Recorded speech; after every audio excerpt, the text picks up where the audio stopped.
agreement per se. But then let's look at the last 1 year. In fact, when we got the conference last year, that was 20th of November 2014. Today, 19th November 2015, 365 days down the line, we realize a lot of water has flown down the bridge. The Sony Pictures attack shows it's not just about a corporation. It's also not just about a group. It's about huge mindsets and forces which are targeting not just computer systems of corporates, but ultimately political powers and sovereign nations as well. ISIS actually wants to build up a cyber caliphate. And if you are interested in online adultery, then you would be familiar with the Ashley Madison hack. Well, 30 million users of Ashley Madison, the online dating website, got hacked. And their information was put as it is on the internet. 2 people in Canada committed suicide. 150,000 of those users are Indians, whose names are all up there of what all adulterous activities they've done. So here is not just about a mere attack, a mere hack. Here is ultimately aiming to spoil the reputations of people alone.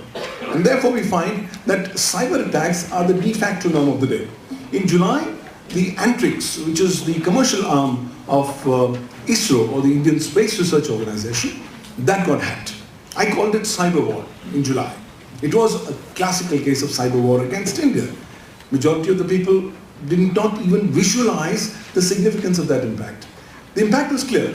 If you can actually pull down the website of the commercial arm of the space program of a country, what is the message you're giving? The message is crystal clear. The cyber criminals and the cyber terrorists are far more powerful than you. The message they're giving is they can actually go ahead and at will destroy your computer systems, networks, and take all kinds of mechanisms in their own hands. Well, all this is happening. America is coming up with something new. They've come up with a CISA, or what, CyberSecurity Information Sharing Act. Now, this is despite the fact that the Apples and the Googles of the world and the Microsofts of the world are dead against this law. Why? Because this law is primarily being seen as a mechanism for collecting information. And corporates are bothered that if this information is going to be collected, it could potentially be used, misused, abused of any kind whatsoever. So where does lie the privacy? Yesterday evening I was with Ron, and we were talking, and Ron said, hold on, today when a child is born, he actually has no control on his privacy. Everything about him is actually being monitored, has been recorded. And whether we like it or not, we've already put our children onto the ocean of internet without making them at least aware or alive of how they need to protect themselves.